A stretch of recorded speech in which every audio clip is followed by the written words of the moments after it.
Sorry, guys. No worries. What's up, everyone? Just curious your thoughts on getting that jacket. I mean, you've only been in the UFC for a couple of years now, and you've already been tested 50 times, which is kind of remarkable. So I guess, what does it mean for this honor, but also, like, how much of a nuisance is it being to get tested so much? Yeah, I mean, this is amazing. Getting this jacket, obviously people are going to say what they're going to say. And obviously having a physique like mine, people always go, that guy's definitely on the juice. And, there's a lot of athletes, not just me, there's a lot of athletes that get that. And there's a lot of athletes that I even suspect. You can't help but do it because some people have these physiques. But where the sport is now, I always tell people, listen, if you are going to do it, you are going to get caught. Because from my experience, it's been absolutely professional from the UFC side in terms of making sure we play on a level playing field. And I take comfort in the fact that I get tested. Yeah, it is a bitch sometimes. Rocking up to training because they have my time schedule every day. And if they don't know where you are, sometimes you just go, I'm not in this area today. Something happened, I have an interview. They rock up there and they're like, cool, well, you have 2 hours to get here. Or they get you, but I take comfort in the fact that I know my competition is being treated the same way, and we play fair. We get in there, and the best warrior wins, not the one with the best needle. There's been a lot of photos of Sean coming out through this camp, people saying, he's in the best shape of his life, all that kind of stuff. Have you seen some of that? And are you, I guess, impressed by his physique maybe compared to some other fights? Yeah, I've seen some of it. Yeah, I mean, are we going to stand next to each other and compare physiques? I don't think so.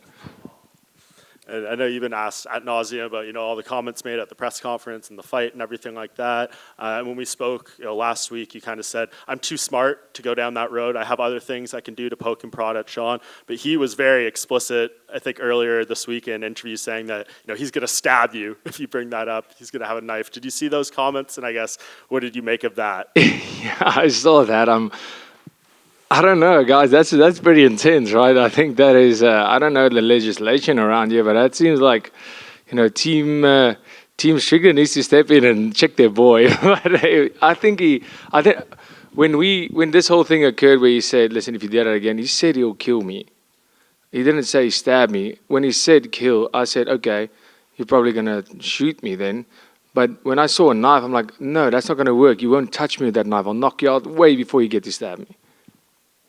Does any part of you in the back of your mind when you engage with him this week, like, keep those comments in mind, or are you just going to be yourself and say whatever you need to say? No. Am I scared that he self-sabotages this fight? Sure. That is something I've thought about. Maybe, trying everything to get out of it. But no. For me right now, the last press conference was winning on the mic. That was winning Sean Strickland at his own game. Right now, this week where we're at, I'm not here to do that. I'm here to be the middleweight champion of the world. My focus is on fighting and not making jokes, getting the crowds to laugh. And, no, that's not why I'm here. I'm here. I've already won that battle. That battle is won. Right now, the battle needs to be won is the one coming Saturday night, and that's where my mind's at.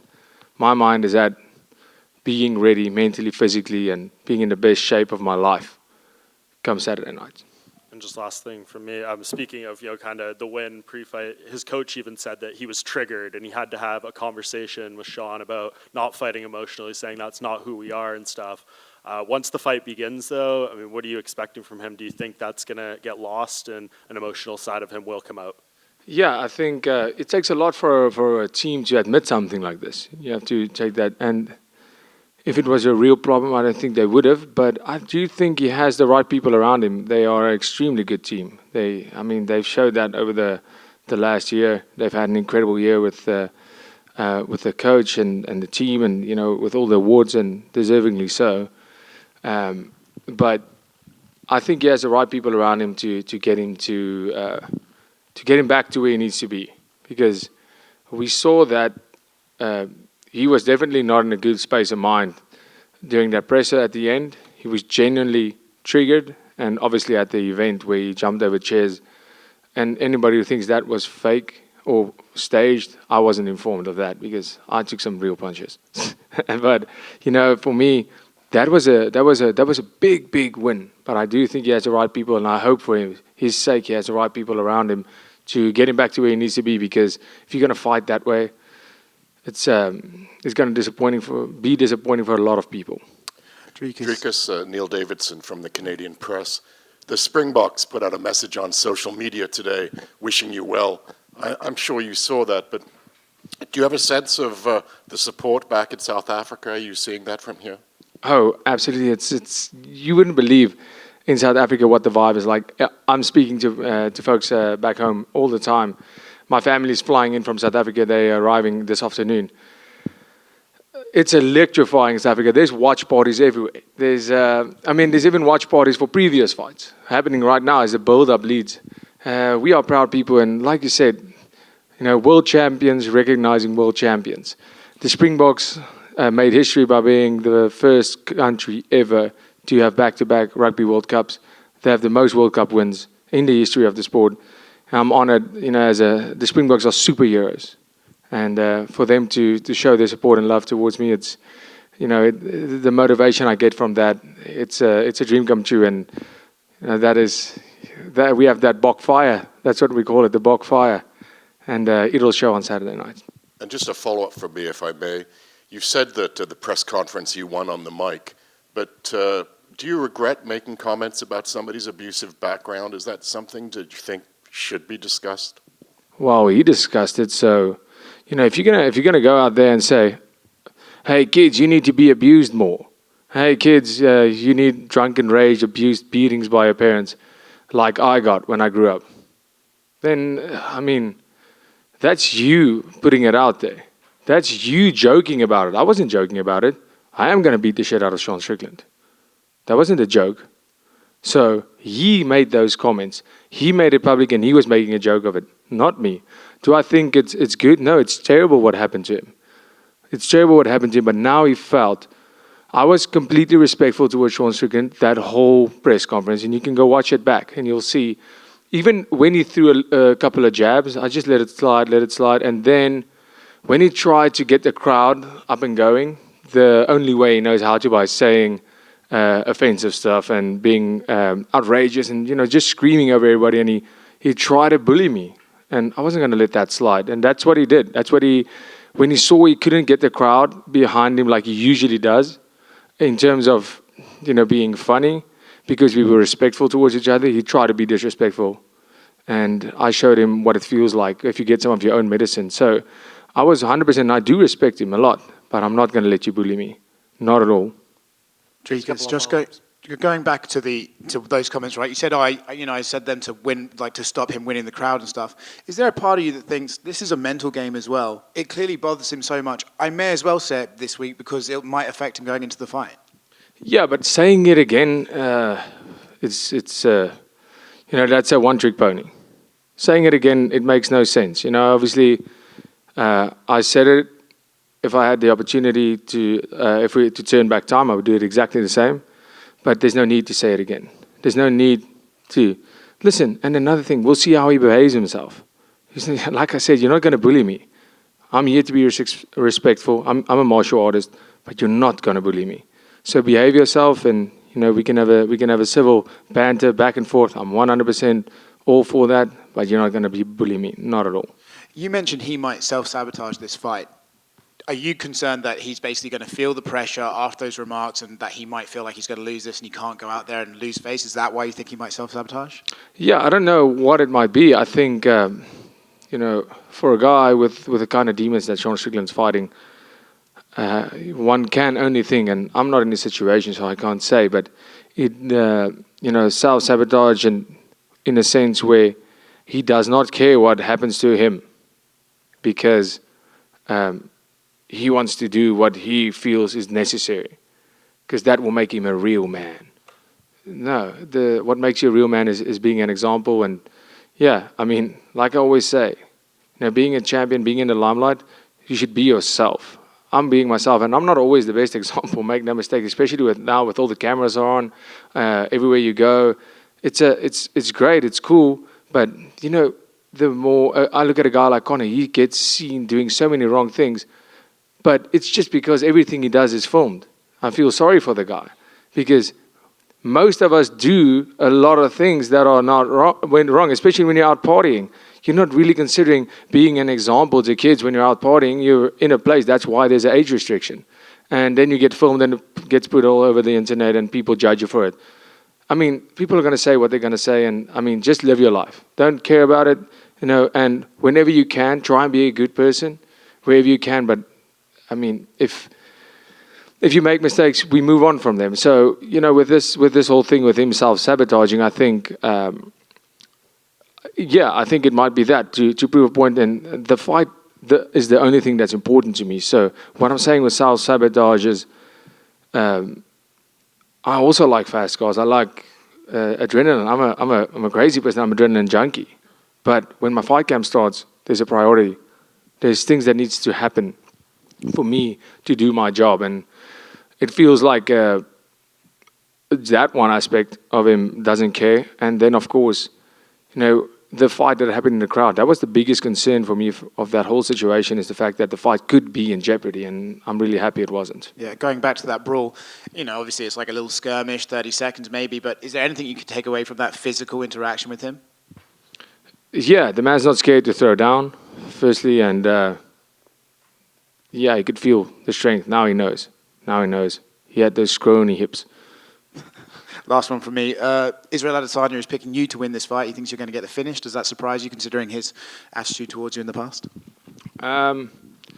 No, the man has a knowledge for fight, so that makes sense. But yeah, I don't really consider that a good thing or a bad thing. I'm happy to get when somebody thinks I'm going to win, because even though we have our differences as people and as one man to another, as a fighter, as fighters, like, I can only say good things about Adesanya as a fighter.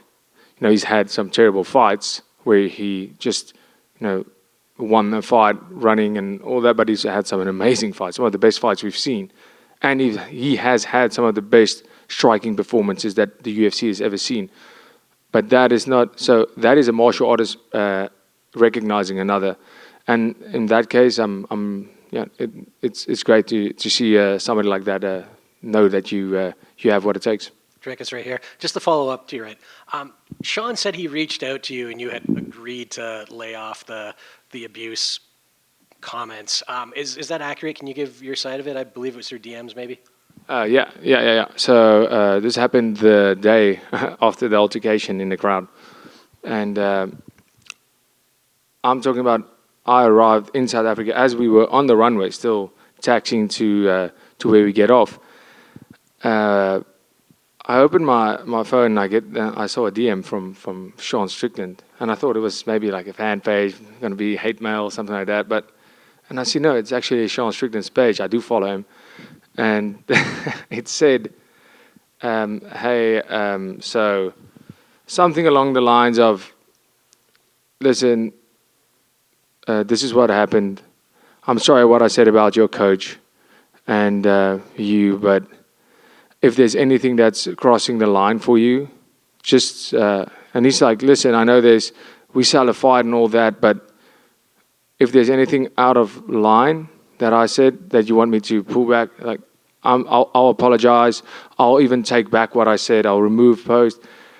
And I feel kind of like this is not a great move to, but he brought it up. I would have never told the media about this. Otherwise, this happened 5 weeks ago. I would have talked about it.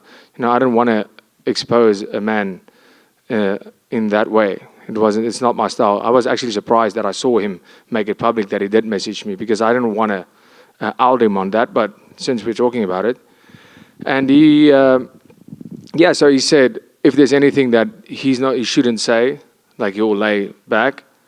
But if I bring up the thing with his childhood again, he said, I'll kill you and ruin your life and mine way before we step into the cage, something like that. That's exactly his words. So I'm like, okay, so this poor guy, this seems pretty serious. I feel bad for him. But I just replied and said, listen, there's nothing you can say that has any effect on me. Like, go crazy. You're talking about me kissing other dudes? I have more photos. I post them online. I don't care. Jeez, you think I care? I'm completely comfortable with my sexuality. Have you seen my girl? My guy. Yeah. So I don't care about that. You know, me kissing my coach, kissing my dad, kissing my brothers. I don't feel like people saying, oh, that's gay. So what? I don't care. I love those people. That's my family. And, you know, it doesn't really, there's nothing he can say that can get under my skin. There's a shield here. I'm the mentally strongest fighter in the world. And I told him, you can say literally whatever you want. All is fair in love and war. But I won't say anything about your child again. Cool. You know, and that's how it came down to. And If, sorry, one more. If there wasn't a title on the line, if this was just another fight, do you think the trash talk would have gone to this place? If it went down the way, if he said what he said, yeah, exactly the same. Like, if you go look at that press conference, I approached it like every other one, having respect for my opponent.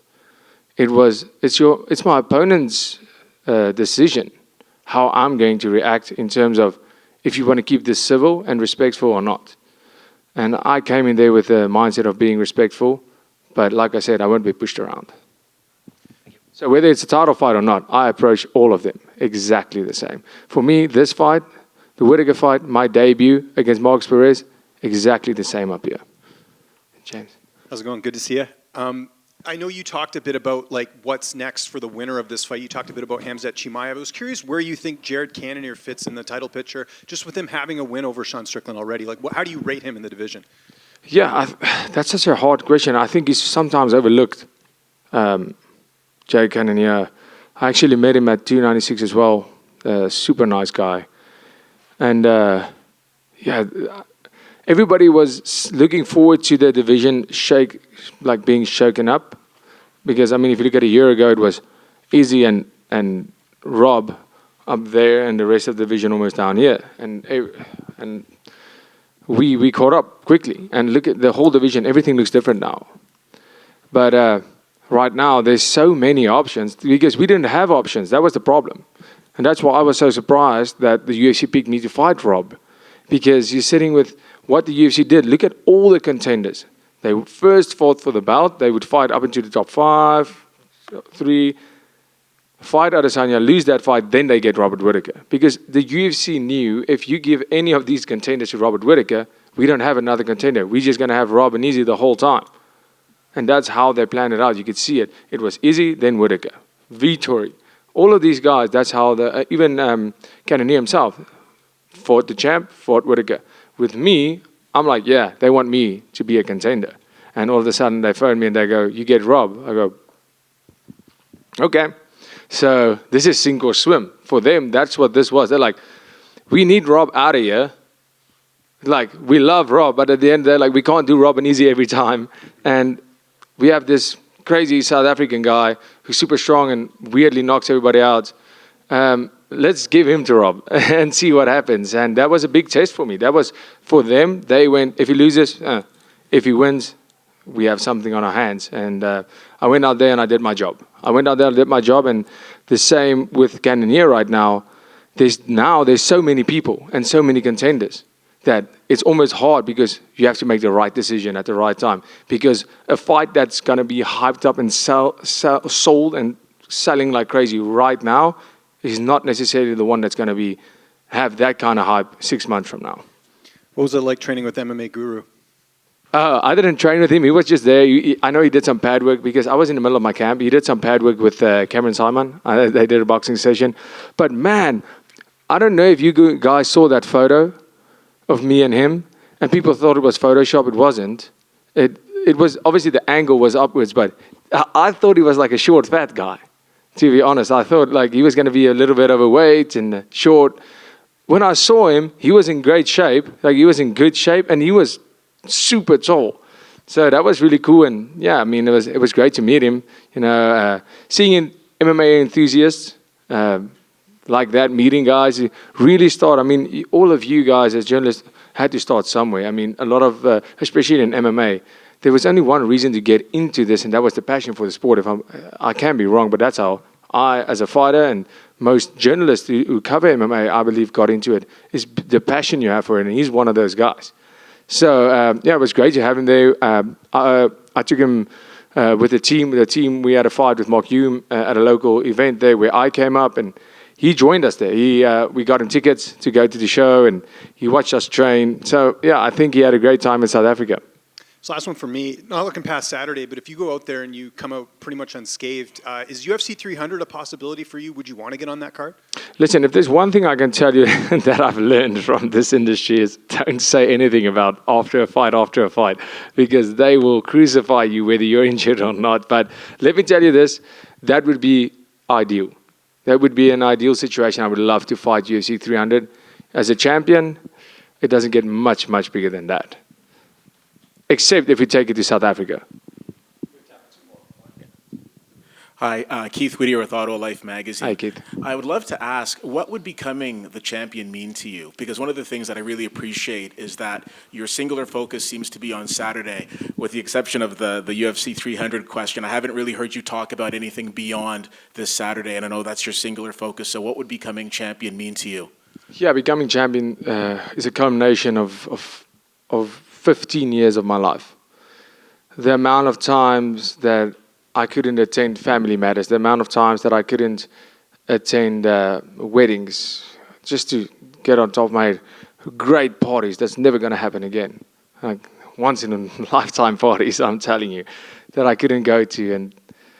And just the sacrifices that's made, and, having my whole family and friends, the close circle has been there since I started this at the age of 15.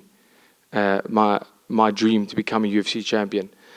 All the sacrifices they made, all the people that's coming from South Africa, friends, I'm talking about 100+ people, close friends, people I know that's coming to Canada. It's an expensive trip. It's a long trip.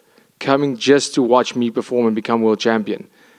Having guys like the Springbok team, they are titans in the world of sports. They are probably the most successful sporting unit on earth. Reach out and showing support. That feeling of having a whole nation waiting for you to be, and wanting you, truly wanting in their hearts, want you to be successful, that feeling is undescribable. It's so much bigger than my own personal goals, because this started out as a personal goal and it became a goal for South Africa, for my country, for all the people around me that I promised I'm going to do this, to make it worthwhile for them. And to win this belt, for me, on a personal note, for my family tree, for my brother's kids, for my kids, for my dad that gave me everything, to every Du Plessis that's going to come. This will be in the history books, and this is massive. And I've always imagined it to be like that, to have that legacy, to have the biggest legacy that my family tree has ever seen, and make myself, my family, my country, and my people proud. It would mean absolutely everything. There's nothing in the world that would mean more to me than win that belt. While you've been here, I've noticed that you've been hanging out with the guys at Primal MMA. What kind of a difference does it make when you're far from home, when you're embraced by a local scene here? Yeah, that's very true. I couldn't believe. I know Canada gets a lot of shit from the world media. Well, not media. If you watch TV, South Park, for example, they're not too fond of the Canadians I've seen. And when I got here, I've never been to Canada. Never been to Canada. And I get here and I love it. I go, here we go. When we get here, I go, cool. First interaction with a Canadian person in Canada, let's see. And I go, okay, that guy was exceptionally nice. Because I know that's the kind of shit they get for being too nice. And then everybody's being nice to me. And then we get into an Uber and we drive, I don't know, I'm not 100% sure, but maybe 30 minutes from here to find the gym. And the Uber driver takes us there. I think it's a $40 trip. We get there, the gym is closed, as I can see, and there's like a snow blizzard starting. And we get out of the Uber, and I'm not accustomed to snow. I'm like, how long does it take till I get frostbite? Am I going to die now? I have a fight. I can't get frostbite right now. And I jump back in the car, and the trip's over. Like, we walked around the building, me and Mark, my teammate, and I jump back into Uber, and the Uber, he almost gets a fright because he's looking at his next trip, and I'm like, sorry, man, I can't be out there. There's a blizzard. And he says, okay, no problem. I said, can I like extend my trip? And he says, it's not possible. And we go, I said, no, okay, let's just see if there's a gym around. We don't find anything. He says, do you guys want a coffee? I said, yeah, sure. Drive through a coffee. We're on the clock, so perfect. We get there. This guy gets us coffee. I give him money and to get himself one too. And he says, no. And he swipes his card. And it was like $10 for the coffee for the three of us at a Timmy's. And he gets the coffee. And I'm like, wow, cool. Maybe put it on my tab. So this guy says, no, we didn't use the Uber app for this. And that was $40. So just give me $20 for the trip back, the exact same trip. And he bought $10 worth of coffee. And I gave this guy $40 because I thought, that's not right. Like, guy, come on. And so, I mean, that is just a testimony of how nice the people really was. And then we get to that gym. And everybody was just super nice. And it felt like that old school feeling, this basement gym. No, it's amazing. And the people have been very accommodating. You can call me a fan of Canada, 100%. How about that dip in the lake? That was not so cool. That was I have to say, that was not so cool. I'm glad I did it now. I hated it just that I got out. I mean, when I heard what the degrees of water is, I didn't care because I do it at home every day, 2-3 degrees. But when I got out and it was minus 10, 11 with that wind, and it was a 5-minute walk for us back to the car. And my hair, just at 15 seconds, hair frozen solid. I've never seen that in my life. Once again, this is where I think, okay, this is a big, big problem. I couldn't use my hands. It felt terrible, but, I mean, things we would do for the camera, right? Thank you, everybody.